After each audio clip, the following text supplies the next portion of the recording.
Hello guys, welcome back to your channel. आज हम unit 2 relation of partner के साथ स्टार्ट करेंगे, जो कि हमारा एक्ट नंबर 3 है, the Indian partnership act 1932। Start करते हैं बिना किसी देरी के। हाँ, ये थोड़ा बड़ा यूनिट है तो हम कोशिश करेंगे कि इसको 1.5 घंटे से पहले ख़त्म करें। स्टार्ट करते हैं। 2.1 के अंदर हमको दिया हुआ है relation of partner to one another, एक दूसरे के लिए उनके कैसे रिलेशंस होते हैं। फर्स्ट पॉइंट इसके अंदर है हमारे पास general duties of partners. Partners की क्या क्या जनरल ड्यूटीज़ होती हैं, जो कि हमको दिया हुआ है सेक्शन नंबर 9 के अंदर। Partner are bound to carry on business of the firm to the greatest common advantage. जो हमारे पार्टनर्स हैं वो बाउंड हैं बिजनेस को कैरी ऑन करने के लिए, ठीक है, फर्म का एक ग्रेटेस्ट कॉमन एडवांटेज तक, मतलब जितना अच्छे से अच्छा हो सके वहाँ तक वो उस बिज़नेस को करने के लिए होते हैं bound to be just and faithful to each other. एक दूसरे के लिए वो ईमानदार होने ज़रूरी हैं, ठीक है। And to render true accounts, उन्हें ट्रू अकाउंट्स दिखाने होंगे, पूरी इंफॉर्मेशन देनी होगी, all the things affecting the firm, जो भी चीज़ें अफेक्ट कर रही हों फर्म को, ठीक है। टू वन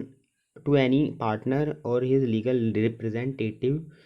पार्टनर को भी, और अगर किसी पार्टनर की डेथ वगैरह हुई है तो उसके जो लीगल रिप्रेजेंटेटिव है उसे भी ट्रू अकाउंट्स उन्हें दिखाने हैं, फुल इन्फॉर्मेशन देनी है, फेथफुल रहना है, ग्रेटेस्ट कॉमन एडवांटेज के लिए काम करना है पार्टनरशिप की। This is the right general duties of partner. Section 9 के साथ हमने ख़त्म करा अपने। देन हम सेक्शन 10 की तरफ आते हैं, which is duty to indemnify for losses, ठीक है। ड्यूटी टू इंडेमनीफाई, इंडेमनीफाई बोले तो कंपनसेट करना, for losses caused bye fraud, अगर किसी फ्रॉड की वजह से कुछ लॉस हुए हैं उनके लिए क्या करना है, indemnify. Every partner shall indemnify the firm for losses caused by to it by his fraud in the conduct of business of the firm. क्या बोला है कि हर पार्टनर को कंपनसेट करना ज़रूरी है फर्म को, अगर कोई लॉसेस उसकी वजह से हुए हैं फर्म को, ठीक है, उसके फ्रॉड की वजह से, ठीक है, fraud in the conduct of the business, जो कि उसके कंडक्ट की वजह से हुआ है लॉस आपकी फर्म को, तो उस लॉस के लिए हर पार्टनर को इंडेमनीफाई करना कंपलसरी होगा। देन हमारे पास है point number 3, determination of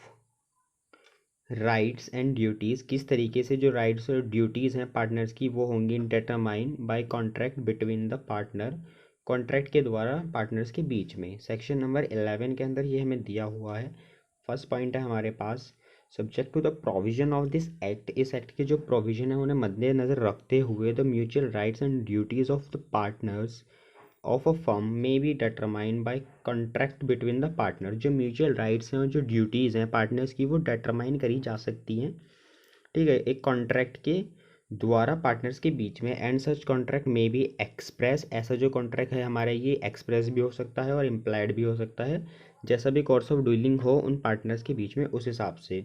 such contract में be varied by consent of all partner, ये जो कॉन्ट्रैक्ट है ये बदला जा सकता है सभी पार्टनर के कंसेंट के साथ। एंड सच कंसेंट में भी एक्सप्रेस,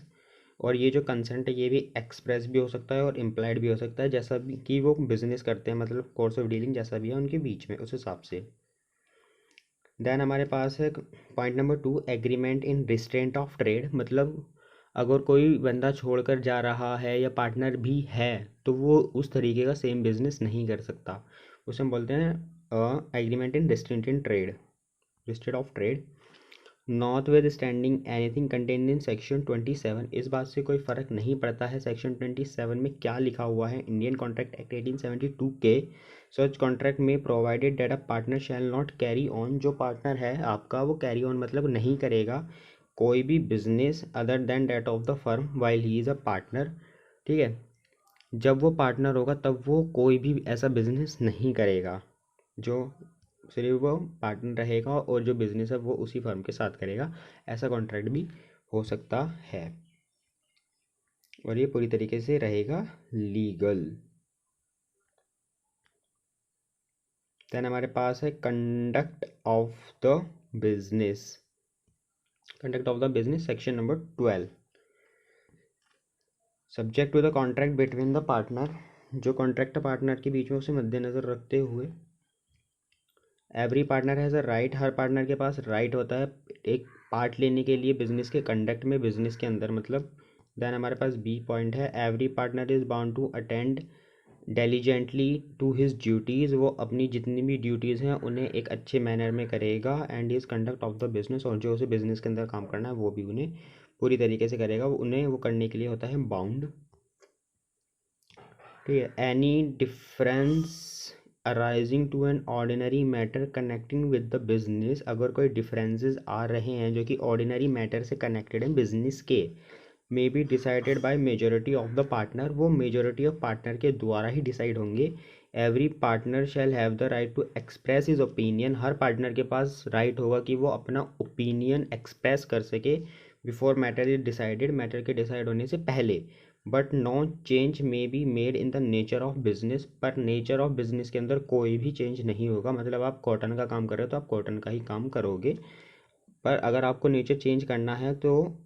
फिर आपको लेना पड़ता है यूनानिमस कंसेंट, मतलब कि सारे ही पार्टनर का कंसेंट, बिना सारे पार्टनर के कंसेंट के कोई भी बिजनेस के नेचर में चेंज नहीं आ सकता।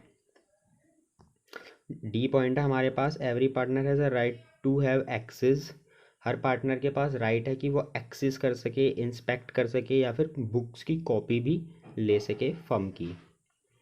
देन हमारे पास ई पॉइंट है in the event of death of a partner, अगर किसी पार्टनर की डेथ हो जाती है उसका हायरर या फिर जो लीगल रिप्रेजेंटेटिव होगा और they are duly exercise agent या फिर कोई उनका ऑथराइज एजेंट होगा, sorry authorise agent, shall have a right to access, उसके पास भी राइट होगा कि वो एक्सेस कर सकता है, इंस्पेक्ट कर सकता है और कॉपी ले सकता है किसी भी बुक्स की ऑफ किसके ऑफ द फर्म की। क्या कह देगा,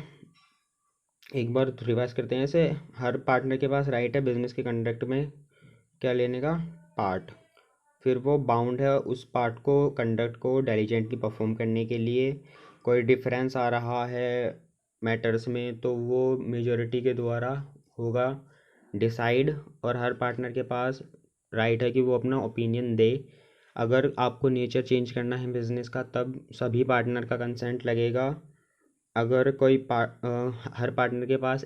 राइट है कि वो एक्सेस कर सके, इंस्पेक्ट कर सके, कॉपी ले सके बुक की फर्म के, और अगर किसी पार्टनर की डेथ हो जाती है तो उसका लीगल हायरर, लीगल रिप्रेजेंटेटिव या कोई ऑथराइज एजेंट वो भी सारे वो काम कर सकता है, जैसे कि बुक्स लेना, इंस्पेक्ट करना या फिर उनकी कॉपी लेकर भी घर जाना।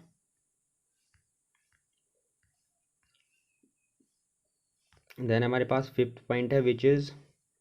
Mutual rights and liabilities, mutual rights and liabilities section number 13। Subject to the contract between the parties, contract को मद्देनजर रखते हुए अपनी पार्टीज़ के बीच में, सेम लाइन है यहाँ पर। ए पॉइंट है हमारे पास it a partner is not entitle to receive remuneration, partner entitle नहीं है, हकदार नहीं है किसी भी तरीके की कोई रिनम्बरेशन लेने के लिए for taking part in the conduct of the business, business में कोई काम करने की वजह से उसे कोई भी सैलरी नहीं मिलेगी, रिनम्बरेशन का मतलब ही सैलरी होता है। देन हमारे पास बी पॉइंट है the partner are entitle to share equally in the profit earn, जो हमारे प्रॉफिट्स हो रहे हैं वो पार्टनर्स के बीच में इक्वली बटेंगे, and shall contribute equally to the losses sustain by the firm, और जो लॉसेस होंगे उसमें भी जो आपके लॉसेस के अंदर कंट्रीब्यूशन होगा वो भी इक्वली दिया जाएगा, अगर कोई प्रॉफिट शेयरिंग रेशो नहीं दी हुई है। ये तब होंगी सारी चीज़ें जब आपके डीड में अलग से कुछ नहीं लिखा हुआ है। देन हमारे पास सी पॉइंट है where a partner is entitle to the interest on capital, जब पार्टनर हकदार है इंटरेस्ट ऑन कैपिटल लेने का, ठीक है, subscribe by him such interest shall be payable out of only out of profit, मतलब अगर इंटरेस्ट ऑन कैपिटल देना है तो वो सिर्फ प्रॉफिट में से ही दिया जाएगा, अगर फर्म को लॉस हो रहे हैं तब वो प्रॉफिट इंटरेस्ट ऑन कैपिटल नहीं दिया जाएगा। डी पॉइंट है हमारे पास a partner making for the purpose of the business any payment or advance beyond the amount of capital he has agreed to subscribe, he is entitled to interest, thereon at the rate of 6% per annum. ये क्या बोला इन्होंने कि अगर कोई partner capital से ज़्यादा पैसे दे रहा है तो उसे हम एज अ लोन कंसिडर करेंगे, और लोन के ऊपर 6% पर एनम का इंटरेस्ट होता है मैंडेटरी। देन हमारे पास ई पॉइंट है, the firm shall indemnify a partner in respect of payment made and liabilities incurred by him. जो हमारी फर्म है वो इंडेमनीफाई करेगी पार्टनर को अगर पार्टनर ने कोई पेमेंट करी है, ठीक है, लाइबिलिटीज़ की जो कि फर्म के द्वारा इनकर्ड हुई थी। फर्म की लाइबिलिटीज़ थी पर जो पेमेंट है वो पार्टनर ने कर दी है, तो हमारी जो फर्म है वो इंडेमनीफाई करेगी। इंडेमनीफाई बोले तो कंपनसेट करेगी। In ordinary and proper conduct of the business, अगर वो पेमेंट ऑर्डिनरी या फिर प्रॉपर कंडक्ट ऑफ बिजनेस के अंदर हुई है, और in doing such act in an emergency, emergency के अंदर, एमरजेंसी के अंदर आप उस काम को कर रहे हो for the purpose of protecting the firm, आपका पर्पज़ है कि आप फर्म को प्रोटेक्ट कर रहे हो लॉसेस से, has would be done by a person in ordinary prudence, मतलब जैसा कि कोई और दूसरा बंदा करता, ठीक है, in his own case under similar circumstances. H point है हमारे पास, a partner shall indemnify the firm for any loss cause to it by his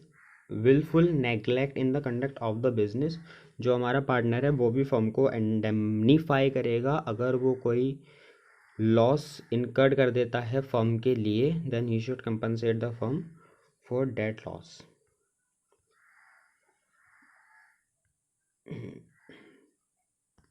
then हमारे पास है 2.2 partnership property, section number 14, partnership की property. 2.1 the property of the firm, जो property है हमारी फर्म की, subject to the contract between the partner, same. The property of the firm include all property, जो हमारी फर्म की प्रॉपर्टी है उसके अंदर वो सभी प्रॉपर्टीज़ आएंगी, राइट्स आएंगे और इंटरेस्ट आएगा प्रॉपर्टी के ऊपर, originally brought into the stock of the firm, जो कि हमने खरीदी थी या फिर लिखी गई थी फर्म के स्टॉक में, या फिर एक्वायर्ड करी गई थी, परचेज करी गई थी, किसी भी तरीके से फर्म के द्वारा, ठीक है, या फर्म के लिए, और for the purpose and in course of the business of the firm and include also the goodwill of the business. और जो आपका गुडविल है ना वो भी इसके अंदर इंक्लूडेड होता है। तो क्या हुआ कि फर्म की जो प्रॉपर्टी है उसके अंदर सारी ही प्रॉपर्टी इंक्लूड होगी, राइट्स इंक्लूड होंगी, जो भी इंटरेस्ट आ रहा है प्रॉपर्टी के ऊपर वो भी इंक्लूड होगा, जो कि आपने ओरिजिनली ब्रॉट करी थी स्टॉक के लिए फर्म को, या एक्वायर्ड करी गई थी या फिर परचेज करी गई थी, या किसी भी तरीके से आई है फर्म के द्वारा या फर्म के लिए, ठीक है, और उसके अंदर आपका इंक्लूड होगा गुडविल भी। Unless the contrary intention appear, property and right and interest in the property acquired with money, जो प्रॉपर्टी या फिर राइट्स या फिर जो कोई इंटरेस्ट है प्रॉपर्टी के अंदर जो कि एक्वायर्ड करा गया था पैसे के द्वारा, belonging to the firm, firm को बिलोंग करता है, are deem to have been acquired for the firm, हम उसे ऐसा ही मानेंगे कि वो एक्वायर्ड करा गया था फर्म के लिए। एक्वायर्ड बोले तो लेकर आना, परचेज का ही दूसरा नाम आप एक्वायर्ड भी बोल सकते हो।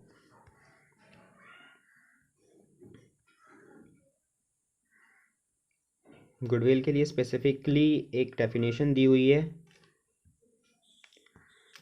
सेक्शन नंबर 14 के अंदर ही दिया गया है, specifically lays down that goodwill of a business is subject to the contract between the partners. जो आपका गुडविल है बिजनेस का वो सब्जेक्ट टू रहेगा कॉन्ट्रैक्ट के लिए जो भी पार्टनर के बीच में है। To be regarded as a property of the firm, उसे हम as a property of the firm regard करेंगे, but this section does not define the term goodwill, ठीक है, ये डिफाइन नहीं करता है। गुडविल आपको पढ़ाया जाता है अकाउंट्स में। Goodwill is a concept which is very easy to understand, ऐसा कॉन्सेप्ट है जो बहुत इजी अंडरस्टैंड करने के लिए, पर डिफाइन करने के लिए बहुत ज़्यादा डिफिकल्ट हो जाता है। गुडविल में भी defined as the value of the reputation of the firm. Goodwill को हम कैसे डिफाइन कर सकते हैं कि has a value of reputation, की रेपुटेशन की क्या वैल्यू ऑफ बिजनेस के in respect of profit accepted in future over and above the normal level of profit. एक नॉर्मल लेवल से ऊपर आप कितना प्रॉफिट कमा सकते हो प्रॉफिट में, उसी की एक्सेप्टेशंस को हम गुडविल बोल सकते हैं, ठीक है, of profit earn by undertaking belonging to the same class of business, उसी सेम क्लास ऑफ बिजनेस से।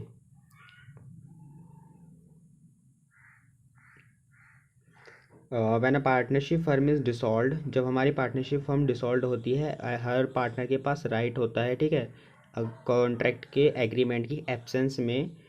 To have the goodwill of the business sold for the benefit of all the partner, की जो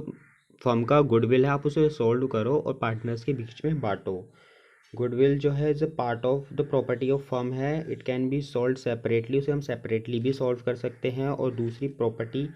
के साथ भी solve कर सकते हैं फर्म की। Any partner may upon sale of goodwill of the firm make an agreement with the buyer that such partner will not carry on the similar business of the firm.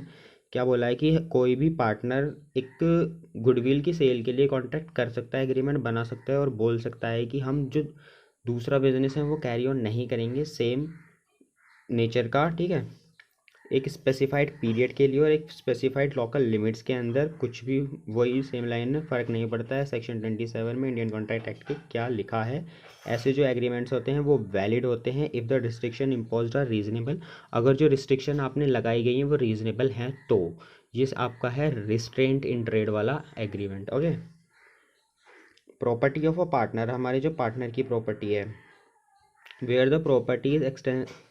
Exclusively belonging to a person, मतलब जो property है वो exclusively belong कर रही है किसी person को, sorry for the background noise again, it does not become the property of the partnership,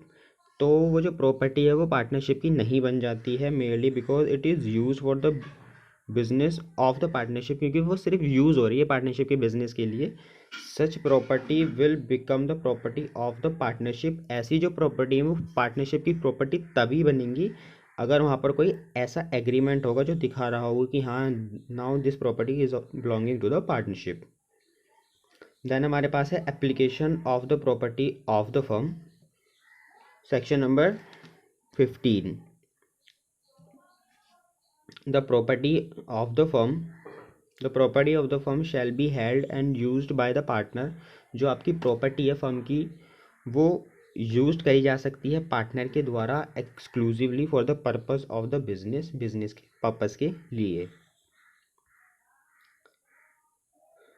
then 2.3 हमारे पास है personal profit earn bye partners, section number 16। अगर किसी पार्टनर ने कोई पर्सनल प्रॉफिट अर्न करे हैं then what should do, A point के अंदर हमको दिया हुआ है if a partner drive any profit for himself, मतलब अगर किसी पार्टनर ने, किसी पर्सन ने जो प्रॉफिट हैं वो खुद के लिए ड्राइव करे हैं from any transaction of the firm, firm की ट्रांजैक्शन से, और from the use of the property, या फिर प्रॉपर्टी यूज़ करी है, या फिर बिजनेस के जो कनेक्शंस हैं फर्म्स के वो उस पर्सन ने, उस पार्टनर ने यूज़ करें, या फिर हमारा फर्म का नेम यूज़ करा है, ही शैल अकाउंट फॉर द प्रॉफिट, तब उसे जो वो प्रॉफिट है वो पे करना होगा फर्म को वापस। बी पॉइंट है हमारे पास, if a partner carry on any business of the same nature, अगर कोई पार्टनर सेम नेचर का बिजनेस कैरी ऑन कर रहा है या फिर compete कर रहा है उसी फर्म के साथ जिस फर्म में वो पार्टनर है, ही शैल अकाउंट फॉर, तब उसे पे करना होगा फर्म को सारे ही प्रॉफिट जितने भी उसने कमाए हैं उस दूसरे बिजनेस से।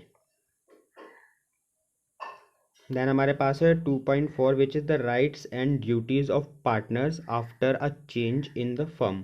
जो हमारी राइट्स और ड्यूटीज़ होंगी पार्टनर्स की अगर कोई चेंज आ जाता है फर्म के अंदर तब। वेयर अ न्यू पार्टनर और पार्टनर कम्स इन, मतलब जब एडमिशन होगा तब,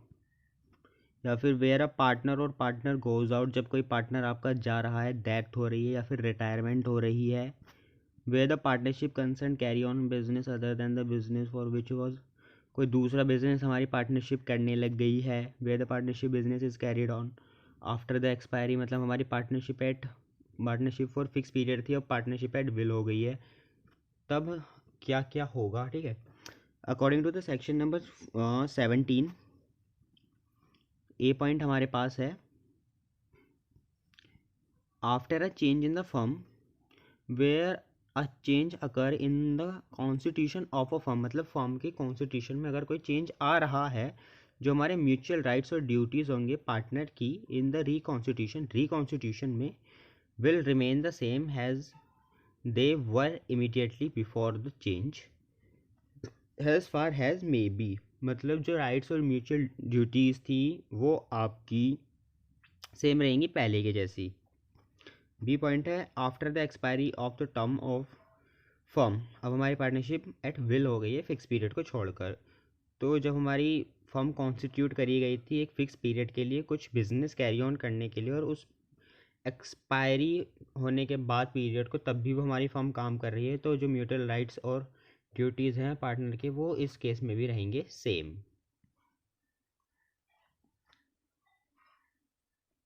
पर वो हमारी क्या बन जाएगी, partnership at will. C point है हमारे पास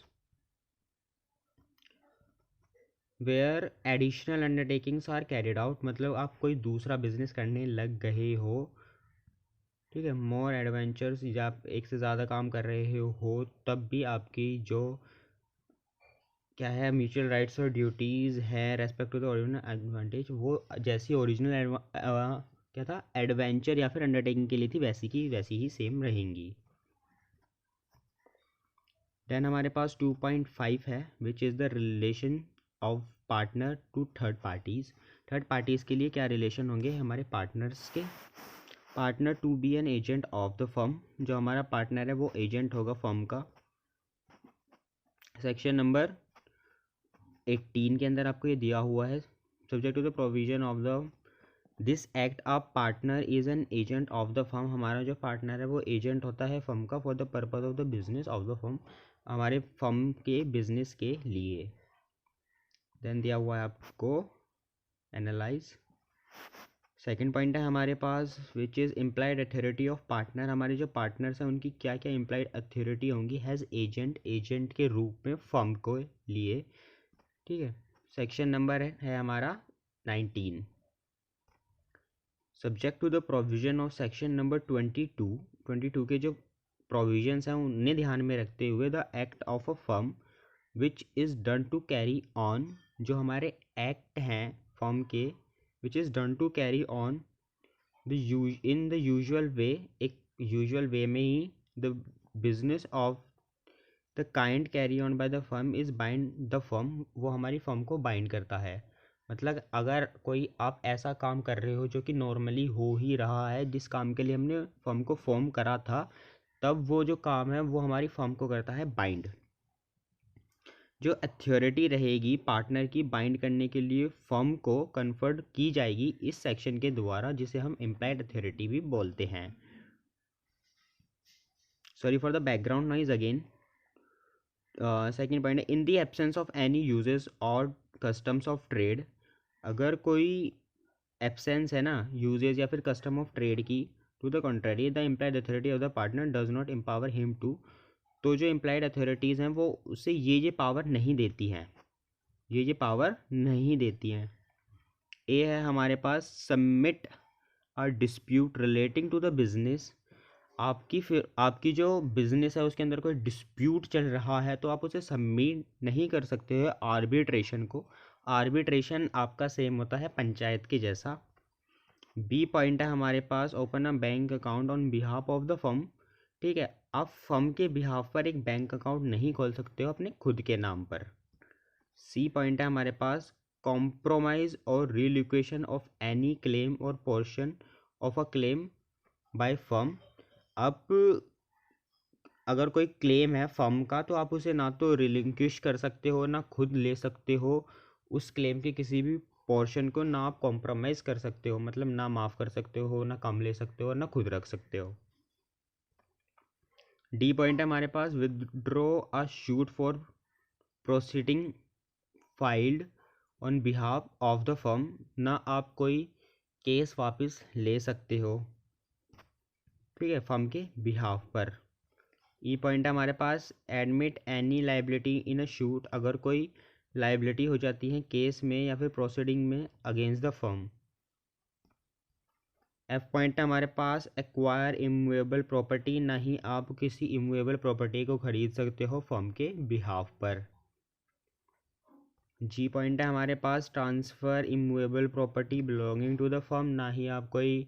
इमूवेबल प्रॉपर्टी को ट्रांसफ़र कर सकते हो जो हमारी फर्म से बिलोंग करती हो। And H which is the last point enter into partnership, ना ही आप किसी पार्टनरशिप के अंदर आ सकते हो फर्म के बिहाफ पर, अपने बिहाफ पर आप सब कुछ कर सकते हो।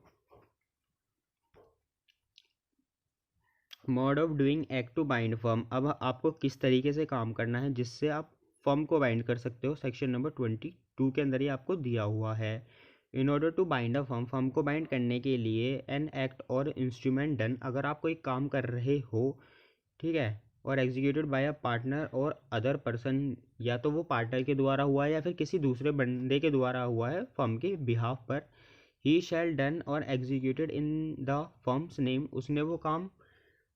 जो करा है वो पूरा करा होना चाहिए फर्म के नाम पर, और इन एनी अदर मैनर, या फिर किसी ऐसे मैनर में करा होना चाहिए जो एक्सप्रेस कर रहा हो या फिर इम्प्लाइंग कर रहा हो कि जो पार्टीज़ हैं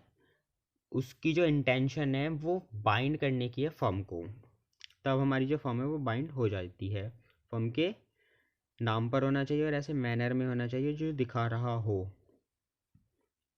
देन आपके पास एनालाइज है। फिर हमारे पास section number 20 which is extension and restriction of partners employer authority, कितनी एक्सटेंड हो सकती है और कितनी रिस्ट्रिक्ट करी जा सकती है हमारी पार्टनर भाई साहब की implied authority, section number 20। According to this section 20, the partner in a firm में by contract between the partner, जो हमारे पार्टनर उनके बीच में कॉन्ट्रैक्ट कर कर एक्सटेंड कर सकते हैं और रिस्ट्रिक्ट कर सकते हैं, ठीक है, इम्प्लाइड अथॉरिटी को ऑफ एनी पार्टनर, किसी भी पार्टनर की इम्प्लाइड अथॉरिटी को जो हमारे पार्टनर्स हैं वो एग्रीमेंट करके कॉन्ट्रैक्ट करके क्या कर सकते हैं, एक्सटेंड या फिर restrict. Notwithstanding any such restriction, इस बात से कुछ भी फ़र्क नहीं पड़ता है, ये जो रिस्ट्रिक्शन है या फिर any act done by a partner on behalf of the firm, कोई भी काम अगर पार्टनर ने करा है फर्म के बिहाफ पर, विच fall with in his implied authority bind the firm, जो कि उसकी इम्प्लाइड अथॉरिटी के अंदर फॉल करता है वो हमारी फर्म को बाइंड करेगा, unless the person with whom he is doing his is dealing none of the restriction, जब तक अगर जिस बंदे के साथ वो कर रहा था डील, मतलब काम कर रहा था, उससे पता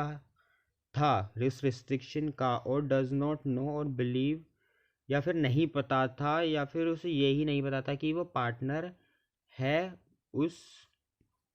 फर्म का।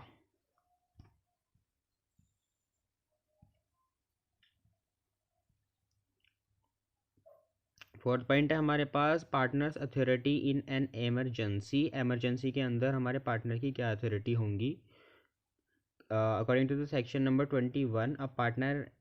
Has authority in an emergency, हमारे जो पार्टनर है उसके पास अथॉरिटी होती है एमरजेंसी में, to do all such act for the purpose of protecting the firm from losses, की वो उन सभी कामों को कर सकता है जो फर्म को लॉसेस से बचाते हों, जो कि एक ऑर्डिनरी पर्सन करता, ठीक है, इन हिज ऑन केस, अपने खुद के केस में भी, एक्टिंग अंडर सिमिलर सर्कमस्टेंसेज, उन सेम परिस्थितियों के अंदर, and such act bind the firm, और ऐसे जो एक्ट होते हैं वो फर्म को बाइंड भी करते हैं। Effect of admission by a partner, अगर पार्टनर ने कोई एडमिशन किया है तो उसके क्या इफेक्ट होंगे, सेक्शन नंबर 23 के अंदर आपको ये दिया हुआ है। According to the section number 23, an admission और representation made by a partner considering the affair of the business, अगर कोई एडमिशन या फिर रिप्रेजेंटेशन होती है पार्टनर के द्वारा जो कि कंसर्न कर रही है, मतलब चिंतित कर रही हो अफेयर्स को फर्म के, is evidence against the firm, वो हमारी फर्म के अगेंस्ट एज एविडेंस काम करेगी, if it is made in the ordinary course of business, अगर वो ऑर्डिनरी कोर्स ऑफ बिजनेस के अंदर हुई है तो।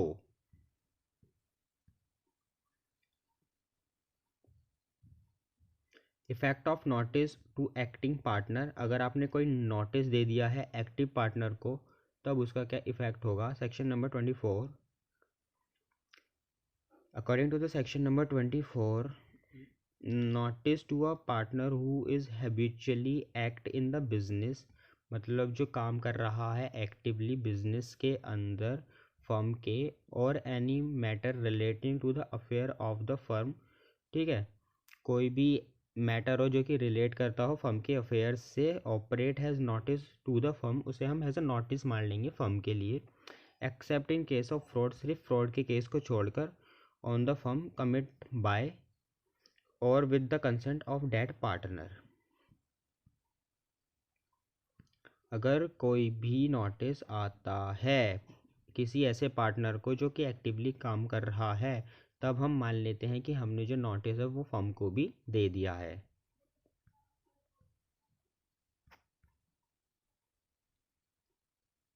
यहाँ पे सिर्फ एक ही एक्सेप्शन थी sorry, would lie in this case of fraud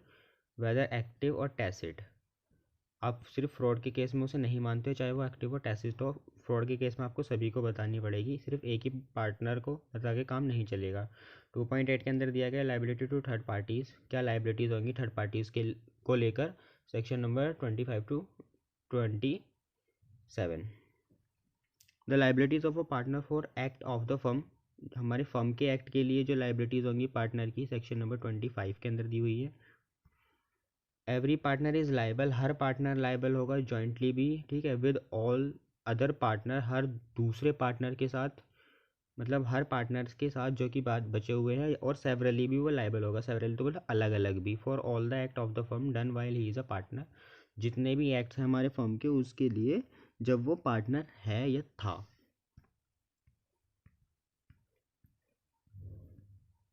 second point है हमारे पास liabilities of the firm, firm की क्या लाइबिलिटीज़ होंगी कोई रॉन्गफुल एक्ट को लेकर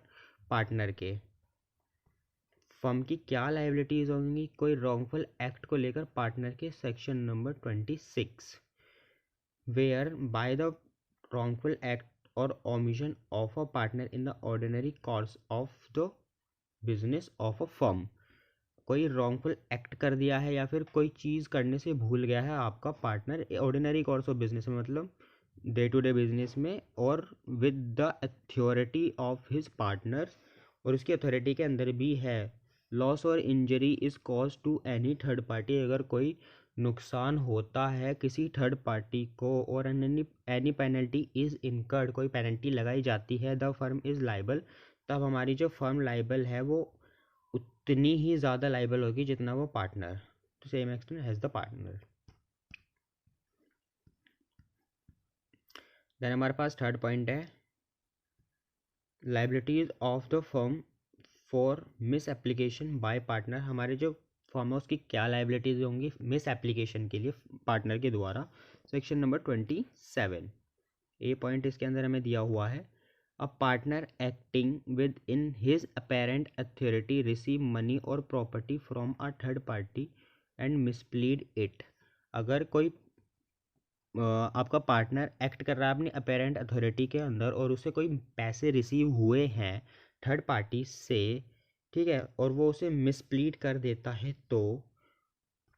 बी पॉइंट है हमारे पास, a firm in the course of it business receive money, या फिर उसे कोई पैसे मिले हैं फर्म को, इस बार फर्म को मिले हैं, या फिर कोई प्रॉपर्टी मिली है किसी थर्ड पार्टी से, एंड द मनी और the property is misapplied by any of the partner, और वो मनी या फिर प्रॉपर्टी किसी भी पार्टनर के द्वारा कर जाती है misapplied, while it is the custom of the business, while it is in the custody of the business, जब वो फर्म की कस्टडी में थी या बिजनेस की कस्टडी में थी, the firm is liable to make good the loss, तब हमारी फर्म की लाइबिलिटी होगी कि वो उस पूरे के पूरे लॉस के लिए कंपनसेट करे, उस पूरे के पूरे लॉस को गुड बना दे। Right of transferee of a partner's interest,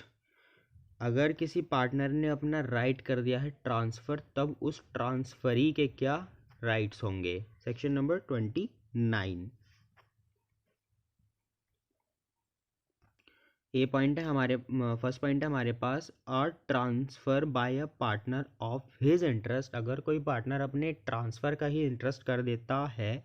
either absolute और बाय मॉर्गेज, या तो वो एब्सोल्यूट मतलब पूरी तरीके से दे रहा है या फिर गिरवी रख रहा है, और by the creation of him of a charge on such interest, या फिर कोई चार्ज उसके ऊपर क्रिएट हुआ है, ठीक है, does not entitle the transferee,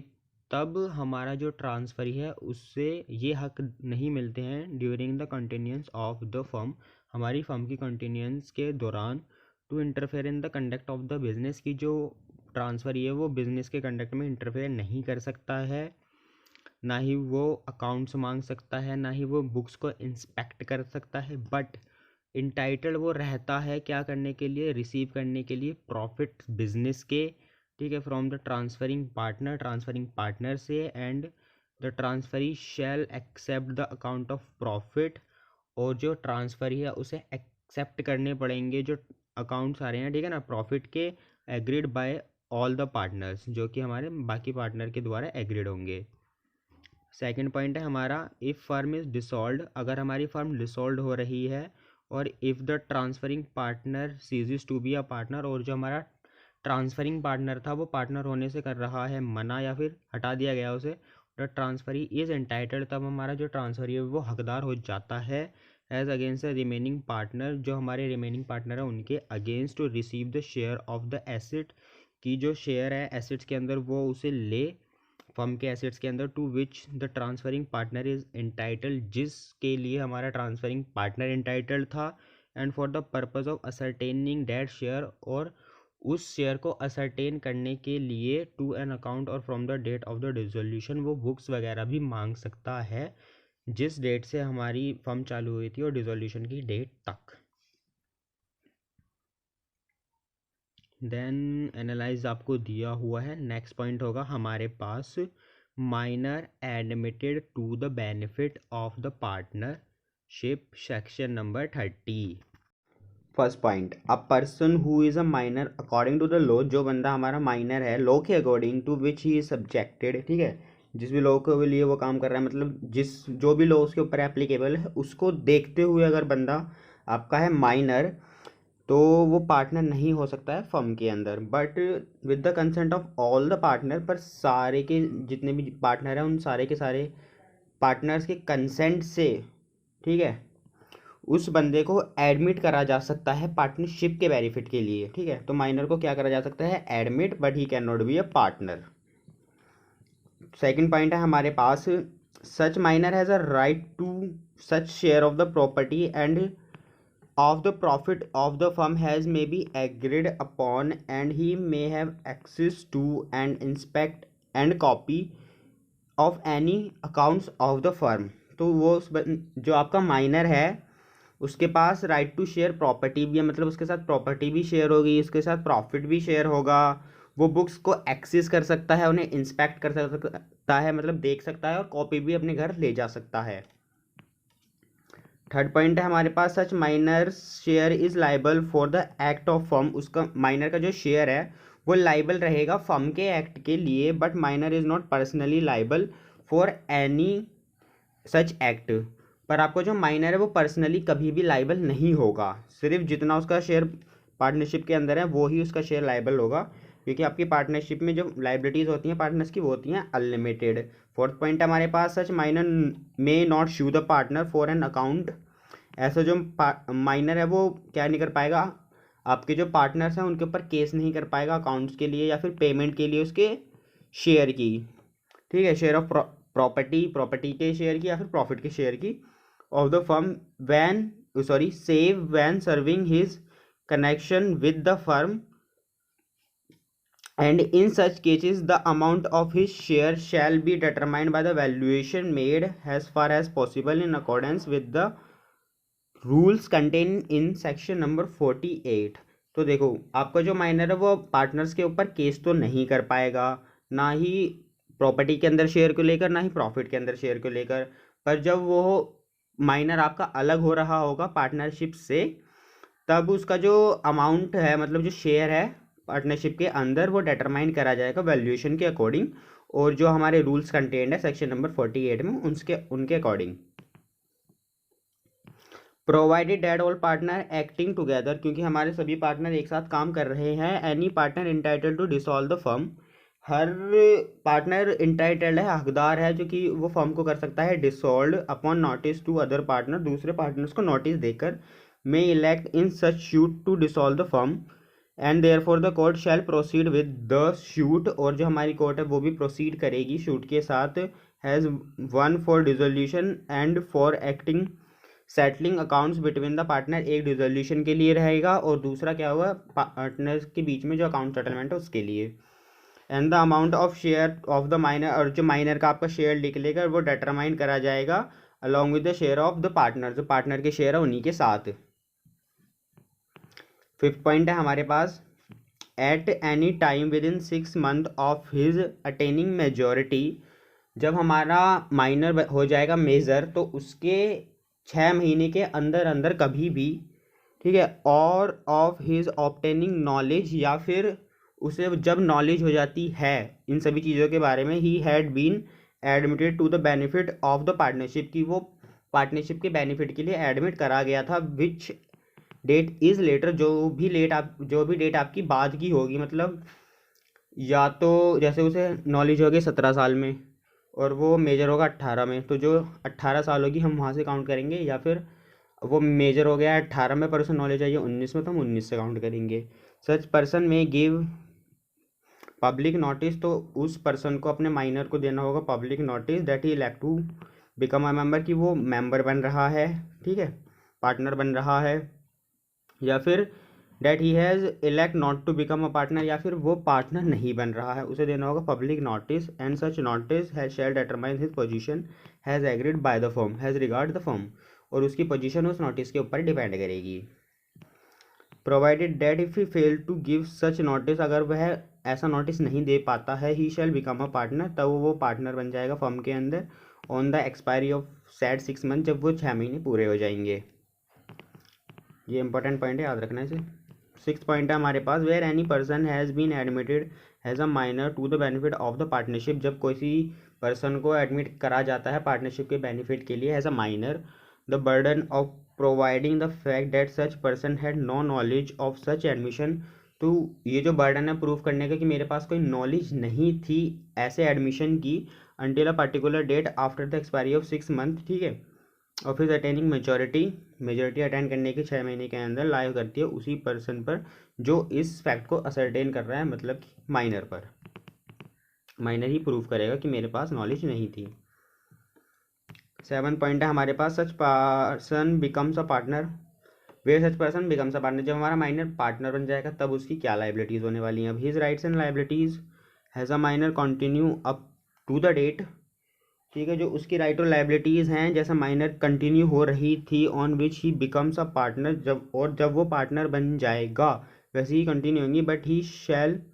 but he also become personally liable to the third party, पर अब क्या होगा कि वो थर्ड पार्टी के लिए भी पर्सनली लाइबल हो जाएगा, उसकी जो लाइबिलिटीज़ है वो हो जाएंगी unlimited for all act of the firm, सारे ही एक्ट्स के लिए फर्म के, since he was admitted to the benefit of the partnership, और ही तब से लगेंगी जब से वो एडमिट किया गया था पार्टनरशिप के बेनिफिट के लिए, मतलब बचपन से ही लगेंगी।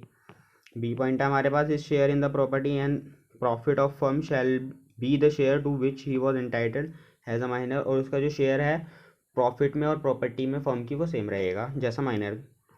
होने पर था। 8th पॉइंट है, अगर वह इलेक्ट करता है कि उसे पार्टनर नहीं बनना है तो उसकी जो राइट्स हैं लाइबिलिटीज़ हैं वो कंटिन्यू होंगी तभी तक जब तक वो माइनर था under this section up to the date on which he gives a public notice, और उतनी ही टाइम तक होंगी जब तक वो पब्लिक नोटिस नहीं दे देता है। बी पॉइंट है हमारे पास, his share shall not be liable for any act of the firm, उसका जो शेयर है वो लाइबल नहीं होगा फर्म के किसी भी एक्ट के लिए जब वो नोटिस दे देता है उसके बाद से। सी पॉइंट है हमारे पास, he shall be entitled to sue the partner, और वो इंटाइटल हो जाएगा पार्टनर को शू करने के लिए, पार्टनर के ऊपर केस करने के लिए उसके शेयर ऑफ प्रॉपर्टी या फिर प्रॉफिट के अंदर according to the subsection number 4। अब है हमारे पास, nothing in subsection 7 and 8 shall effect the provision of, जो हमारा सबसेक्शन 7 और 8 में दिया गया है वो जो प्रोविजन हमारे सेक्शन नंबर 28 के उन्हें इफेक्ट नहीं करते हैं। देन आपको दिया गया है एनालाइज। नेक्स्ट है हमारे पास legal consequences of partner coming in and going out, अगर एडमिशन हो रहा है तब क्या लीगल कॉन्सिक्वेंसेज होंगे, या फिर रिटायरमेंट या डेथ हो रही है तब हमारे क्या लीगल कॉन्सिक्वेंसेज होंगे। सेक्शन नंबर 31 to 35 हमें ये दिए गए हैं। Any changes in the relation of partner, अगर कोई चेंज आता है पार्टनर्स के रिलेशन में, will result in reconstitution of the partnership firm, तब हमारी जो पार्टनरशिप फर्म है वो रिकॉन्स्टिट्यूट करी जाती है, दोबारा बनाई जाती है। Thus on admission of a new partner और रिटायरमेंट ऑफ अ पार्टनर और एक्सपल्शन ऑफ अ पार्टनर और insolvency of partner, a firm will be reconstituted. इन सभी केसेस में जो हमारी फर्म है वो करी जाती है रिकॉन्स्टिट्यूट, दोबारा बनाई जाती है डिसॉल्व करके। फर्स्ट पॉइंट है हमारे पास introduction of a partner, section number 31, subject to the contract between the partner and to the provision of the section number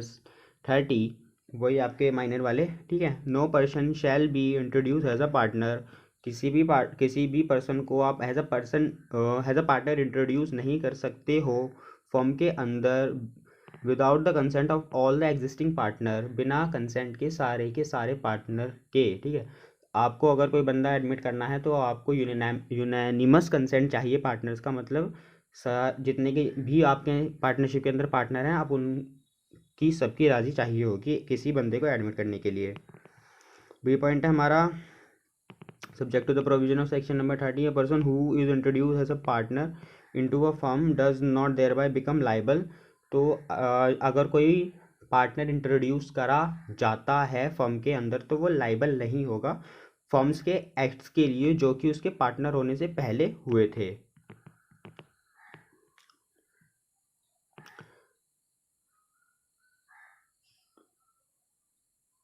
in case of partnership of two partner, अगर हमारी partnership दो ही बंदों की थी, this section does not apply to a partnership of two partner which is automatically dissolve by the death of one of them. तो ये जो सेक्शन था वो नहीं लगता है आपका टू पार्टनर की पार्टनरशिप पर, क्योंकि अगर एक को कुछ हो गया या फिर एक छोड़कर भी जाएगा तो वहाँ पर पार्टनरशिप ऑटोमेटिकली हो जाती है डिसॉल्व। सेकंड पॉइंट है हमारे पास section number 32, retirement of a partner, अगर पार्टनर रिटायर हो रहा है तो a partner may retire, partner retire हो सकता है with the consent of all other member, बाकी सारे मेंबर्स मतलब बाकी सारे पार्टनर के कंसेंट से, in accordance with N express agreement by the partners. कोई आप एक्सप्रेस एग्रीमेंट हुआ हो उसके अकॉर्डिंगली भी आपका जो पार्टनर है वो रिटायर हो सकता है। Where the partnership is at will, जहाँ पर हमारी पार्टनरशिप एट विल थी तब एक नोटिस देकर राइटिंग में सारे के सारे पार्टनर्स को ही इज इंटेंशन टू रिटायर, अपनी इंटेंशन वो बता सकता है रिटायर होने की और वो रिटायर हो सकता है। A retiring partner may be discharged from any liability to any third party for act of the firm done before his retirement by an agreement। आपका जो रिटायरिंग पार्टनर है वो डिस्चार्ज होता है फर्म की लाइबिलिटीज से थर्ड पार्टी को लेकर, ठीक है। कोई भी एक्ट के लिए फर्म के जो कि उसकी रिटायरमेंट से पहले हुआ था एक एग्रीमेंट के द्वारा made by him with such third party, उस थर्ड पार्टी के साथ वो एग्रीमेंट करेगा और पार्टनर के साथ वो करेगा जो कि कॉन्स्टिट्यूटिव फर्म के पार्टनर होंगे। And such agreement may be implied, ऐसा एग्रीमेंट आपका इम्प्लाइड भी हो सकता है जैसा भी कोर्स ऑफ डीलिंग हो पार्टनर्स के बीच में और थर्ड पार्टी के बीच में। And reconstitute the firm after the knowledge of the retirement. Third point है हमारे पास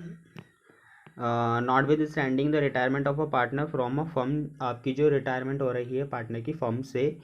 ही and the partner continue to be liable, आपका जो रिटायरिंग पार्टनर है वो और जो आपके पार्टनर्स हैं कंटिन्यूइंग वो भी लाइबल रहेंगे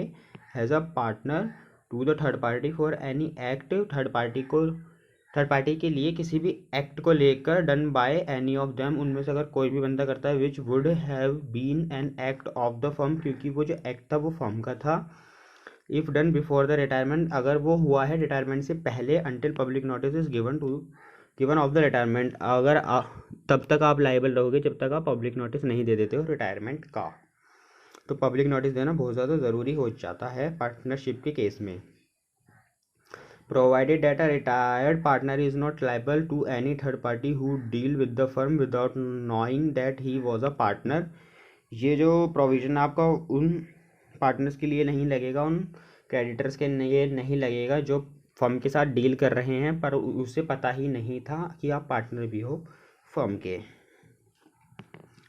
फोर्थ पॉइंट है हमारे पास नोटिस अंडर सब सेक्शन 3, मतलब ये जो हमारा ऊपर वाला था, may be given by a retire partner. जो नोटिस है वो आपका रिटायर पार्टनर भी दे सकता है या फिर कोई दूसरा पार्टनर भी दे सकता है रिकॉन्स्टिट्यूशन फर्म का, कि वो बंदा पार्टनर नहीं रहा है। इसमें हमारा एक केस लो था विष्णु चंद्रा वर्सेस चंद्रिका प्रसाद। लाइबिलिटीज़ क्या होती हैं आपकी आउटगोइंग पार्टनर की, वो हमने देख ली। देन हमारे पास है expulsion of a partner, section number 33। First point हमारे पास है which is a partner may not be expelled from a partner from a firm by any majority of the partner. जो आपका पार्टनर है उसे एक्सपेल्ड नहीं किया जा सकता, मतलब फर्म से नहीं निकाला जा सकता है मेजोरिटी के द्वारा पार्टनर की, save in this exercise in good faith of power conferred bye contract between the partner. पर अगर आपने कॉन्ट्रैक्ट के जो पार्टनरशिप एग्रीमेंट है उसके अंदर पावर दे रखी है किसी पार्टनर को, तब वो आपको निकाल सकता है पार्टनरशिप से। The provision of subsection 2, 3, 4 of section number 32, जो अभी हमने लास्ट सबसेक्शन पढ़ा था, उसके जो प्रोविजंस हैं शैल अप्लाई, वो अप्लाई होते हैं टू एक्सपेल पार्टनर, पार्टनर को एक्सपेल करने के लिए, if he were a retire partner, अगर वो रिटायर पार्टनर है।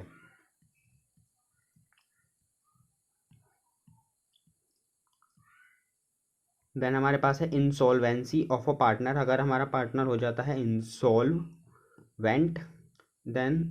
हमारा जो पार्टनर है वो हो जाएगा आपका पार्टनरशिप से बाहर, and he will not be a partner anymore. Section number 34, where a partner in a firm is adjudicated has an insolvent, या तो उसे मतलब डिक्लेयर कर दिया गया है has an insolvent he ceases to be a partner, तब उसी टाइम से वो पार्टनर नहीं रहेगा। On the date on which the order of adjudication is made, जिस दिन वो ऑर्डर आ गया है कि हाँ ये बंदा अब इंसॉल्वेंट है, whether or not the firm is hereby dissolve, चाहे हमारी फर्म डिसॉल्व हुई हो या फिर ना हुई हो, पर वो बंदा नहीं रहेगा आपका पार्टनर फिर। Where under contract between the partner the firm is not dissolve by the adjudication of a partner has an insolvent. जो कॉन्ट्रैक्ट होता है हमारा पार्टनर्स के बीच में, उसके द्वारा क्या हो सकता है कि हमारी फर्म डिसॉल्व नहीं होगी एडजक्शन के ऑर्डर से, किसी भी पार्टनर के इंसॉल्वेंट होने जाने की वजह से। The estate of a partner so adjudicated educated, जो हमारा पार्टनर एजुकेटेड हुआ है एज ए इंसॉल्वेंट, उसकी जो ई स्टेट होगी, प्रॉपर्टी होगी, is not liable for any act of the firm, वो लाइबल नहीं होगी फर्म के एक्ट के लिए। And the firm is not liable for any act of the insolvent, और जो हमारी फर्म है वो भी लाइबल नहीं होगी किस इंसॉल्वेंट के किसी भी एक्ट के लिए जो कि उसने करा होगा after the date on which the order of adjudication is made. जब हमारा एडजुडिकेशन का ऑर्डर आ गया तो उसके बाद अगर उसने कोई भी एक्ट करा है तो उसके लिए हमारी फर्म भी लाइबल नहीं होगी। देन हमारे पास है liability of E state of deceased partner. जो हमारा डिसीज पार्टनर है, मतलब जो हमारा पार्टनर मर गया है, उसकी जो ई स्टेट है उसकी क्या लाइबिलिटी होंगी। Where under a contract between the partner the firm is not dissolve by the death of a partner, जहाँ पर हमारी जो फर्म है वो डिसॉल्व नहीं होती है डेथ की वजह से पार्टनर की। The estate of a deceased partner is not liable, तब हमारी जो डिसीज पार्टनर है उसकी ई स्टेट लाइबल नहीं होगी किसी भी एक्ट के लिए फर्म के जो कि डेथ के बाद हुआ हो। नेक्स्ट पॉइंट है हमारे पास 2.12 के अंदर right of outgoing partner to carry on competing business. जो हमारा आउटगोइंग पार्टनर है, मतलब रिटायरिंग पार्टनर है, उसके क्या राइट्स होंगे कंपीटिंग बिजनेस को लेकर। एन आउटगोइंग पार्टनर में carry on business competing with that of the firm. एक आउटगोइंग पार्टनर कैरी ऑन कर सकता है ऐसा बिजनेस जो compete कर रहा हो फर्म के साथ जिसका वो पहले पार्टनर था। He may advertise such business, उस बिजनेस को वो एडवर्टाइज भी कर सकता है, बस subject to the contract to the contrary. अगर कोई कॉन्ट्रैक्ट है इस विपरीत स्थिति को लेकर। Use the firm name he may not, कि वो ये सारे काम नहीं करेगा, फर्म का नाम यूज़ नहीं करेगा अपने खुद के बिजनेस के लिए, कोई भी फर्म का नाम यूज़ वो नहीं करेगा। B pointer represent himself as carrying on the business of the firm, ना ही अपने आप को ऐसा बताएगा कि वो फर्म का बिजनेस कैरी ऑन कर रहा है। Solicit the custom of a person who were dealing with the firm, ऐसे बंदे को कंसल्ट वो नहीं करेगा जो कि पहले से फर्म के साथ डील कर रहे थे जब वो पार्टनर था। Agreement in restraint of trade, यहाँ पर हमारे पास एक टर्म ऑफ पिक्चर में आती है which is agreement in restraint of trade, section 2 subsection 2। A partner में मेक एन एग्रीमेंट, हमारे जो पार्टनर है वो ऐसा एग्रीमेंट बना सकते हैं विद हिज पार्टनर, अपने पार्टनर के साथ, that on ceasing to be a partner, जब आप पार्टनर नहीं रहते हो, he will not carry on any business, कि वो कोई भी ऐसा बिजनेस नहीं करेंगे जो सिमिलर हो फर्म के बिजनेस के साथ, एक स्पेसिफाइड पीरियड के लिए और एक स्पेसिफाइड लोकल लिमिट्स के अंदर। इस बात से कोई भी फ़र्क नहीं पड़ता है सेक्शन 27 में क्या लिखा है इंडियन कॉन्ट्रैक्ट एक्ट के, ऐसे जो एग्रीमेंट्स हैं मतलब रिस्ट्रिक्टेड इन ट्रेड के वो वैलिड होते हैं अगर आपकी जो रिस्ट्रिक्शन लगाई गई हैं वो हैं रीजनेबल। देन हमारे पास है right of outgoing partner in certain cases to share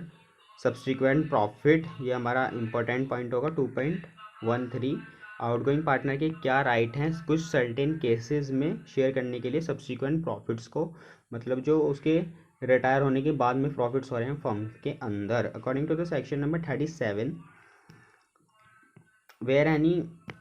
member of a firm has died और otherwise ceases to be a partner, जहाँ पर कोई भी मेंबर फर्म का, कोई भी पार्टनर फर्म का मर जाता है या फिर किसी दूसरी वजह से सीजेस टू बी पार्टनर मतलब पार्टनर नहीं रहता है, एंड द सर्वाइविंग और कंटिन्यूइंग पार्टनर, और जो हमारे सर्वाइविंग और कंटिन्यूइंग पार्टनर हैं वो कैरी ऑन कर रहे हैं business with the property of the firm, firm की प्रॉपर्टी के साथ बिना किसी फाइनल सेटलमेंट के उस सीजेस पार्टनर के हैज़ बिटवीन दैम, ठीक है। एंड द आउटगोइंग पार्टनर और हीज ई स्टेट, और जो हमारा आउटगोइंग पार्टनर है प्लस उसकी जो ई स्टेट है, then in the absence of a contract, contract के एब्सेंस में द आउटगोइंग पार्टनर और his estate is entitled at the option of himself, जो हमारा आउटगोइंग पार्टनर है या फिर जो उसकी ई स्टेट है वो उसी के ऑप्शन पर हकदार रहेगी या फिर उसके लीगल रिप्रेजेंटेटिव के to such share of profit की, या तो वो शेयर ऑफ प्रॉफिट ले ले तब से जब से वो सीजेस टू बी पार्टनर है, हैज़ में एट्रीब्यूटेबल और to the use of his share of the property, क्योंकि जितना भी मतलब ठीक बैठता है उसकी प्रॉपर्टी के यूज़ से जो आपने कमाया है उसमें से वो हिस्सा ले ले,